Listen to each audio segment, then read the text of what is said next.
జున్ను ఎంత పర్ఫెక్ట్‌గా వచ్చిందో చూసారా? సో, కట్ చేస్తున్నాను. జున్ను నేను ఫస్ట్ టైమే చేశాను. కానీ చాలా పర్ఫెక్ట్‌గా కుదిరింది. నేనెలా చేశానో అది హలో చూపిస్తున్నాను. అండి, అందరికీ హాయ్. ఈరోజు వచ్చేసి జున్ను చేద్దామని అనుకుంటున్నానండి. సో జున్ను కోసం అనేసి నేను జున్ను పౌడర్ అయితే ఆర్డర్ పెట్టేశాను. సో మా అర్జున్ ఒక 1 మంత్ నుంచి మమ్మీ జున్ను చెయ్యి అనేసి అడుగుతున్నాడు. సో వాడికి ఇష్టం అనేసి నేను ఇంకా జున్నుది మీషోలోనే ఆర్డర్ పెట్టాను. ఇది కామధేనువు బ్రాండ్ మిల్క్ జున్ను పౌడర్. సో ఇది మంచిగా ఉంటుంది అన్నట్టు నేను కూడా ఫస్ట్ టైమే ట్రై చేస్తున్నాను. చూద్దాం ఎలా వస్తుందో ఏంటిది అనేది.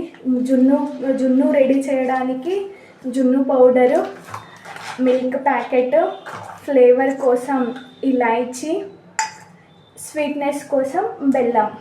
ఓకేనా, ఇంకా ఇవి అయితే కావాలి. సో చూద్దాం, ఫస్ట్ మొత్తం అయితే ట్రై చేస్తున్నాను. ఎలా వస్తుందో నాకు కూడా తెలియదు, నేను కూడా ఫస్ట్ టైమే ట్రై చేస్తున్నాను. ఓకేనా, స్టార్ట్ చేసేద్దామా. సో నేను కప్పు బెల్లం తీసుకున్నాను.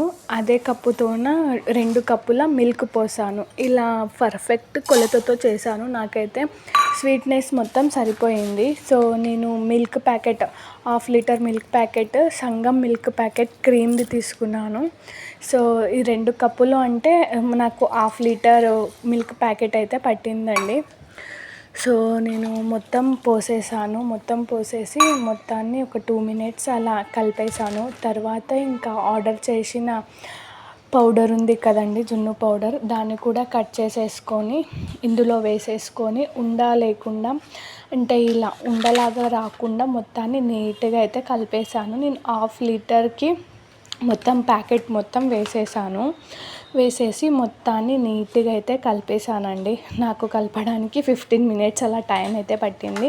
ఆల్మోస్ట్ చూసారా, ఇలా ఉండ కూడా లేకుండా మొత్తాన్ని అయితే కలిపేసాను. ఫ్లేవర్ కోసం అనేసి ఇలాచీ పౌడర్ కూడా వేసేసాను. ఇది కూడా కలిపేసుకొని మొత్తాన్ని వడగట్టేసుకోవాలి. సో ఇక్కడ వడగట్టే కంటే ముందే నేను ఆ బౌల్లో పెట్టేసుకుంటాను. సో మనము జున్ను ఉడికినాక కింద వేయడానికి ఈజీగా రావాలనేసి ఫస్ట్ నేను కొంచెం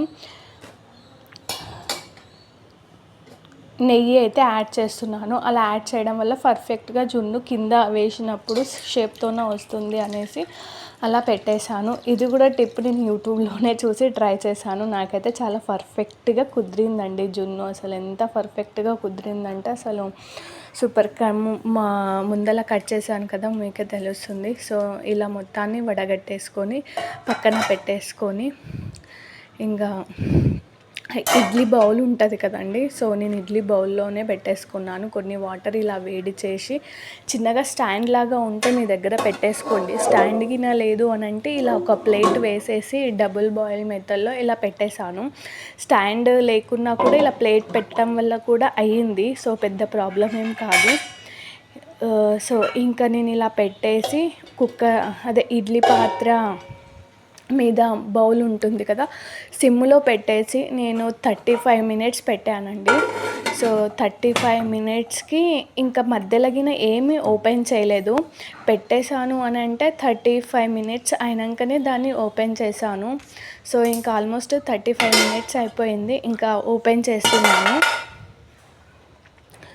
సో అది కాలుతుంది కాబట్టి ఫస్ట్ ఇది కింద పెట్టేసి మూత తీసేసి ఒక 10 మినిట్స్ అయ్యాక కింద పెట్టేశాను. సో ఎంత పర్ఫెక్ట్గా వచ్చింది చూసారా. ఇట్లా నైఫ్ లోనికి పెట్టేస్తే అతుక్కోలేదు అని అంటే జున్ను పర్ఫెక్ట్గా వచ్చేసినట్టే. నాకైతే చాలా పర్ఫెక్ట్గా వచ్చేసింది. సో కాలుతుంది. 10 మినిట్స్ తర్వాత నేను కింద పెట్టేశాను. సో నాకు చల్లారడానికి ఒక 45 మినిట్స్ అలా టైం పట్టిందండి. బౌల్ మొత్తం చల్లగా అవ్వడానికి, తినడానికి కూడా 45 మినిట్స్ అక్కడ పెట్టేసుకొని 45 మినిట్స్ పెట్టేశాక చల్లగైంది కదా, ఆ తర్వాత దీన్ని మొత్తం ఇలా వేసేసుకొని తినేసాను. ఇంకొకటి కొంచెం ఫ్రిడ్జ్లో కూడా పెట్టేసుకుంటారు. సో చిన్నపిల్లలు కాబట్టి నేను ఫ్రిడ్జ్లో పెట్టకుండా పక్కన పెట్టేసి చల్లార్చాను. మళ్ళీ చల్లనీళ్ళు పోసి వెంటనే తొందరగా చల్లారాలి అనేసి అలా కూడా పెట్టవద్దు. మళ్ళీ అది కొంచెం అటు ఇటు అవుతుంది. నార్మల్గానే ఉత్తిగా చల్లగా చల్లగా అవడానికి పక్కన ఒక 45 మినిట్స్ పెట్టేస్తే మొత్తం చల్లగా అయ్యి గడ్డలాగా జున్ను అయితే రెడీ అవుతుంది. నాకైతే చాలా పర్ఫెక్ట్గా టేస్ట్ కూడా చాలా బాగా కుదిరింది. ట్రై చేయండి. జున్ను పర్ఫెక్ట్గా నాకైతే కుదిరింది.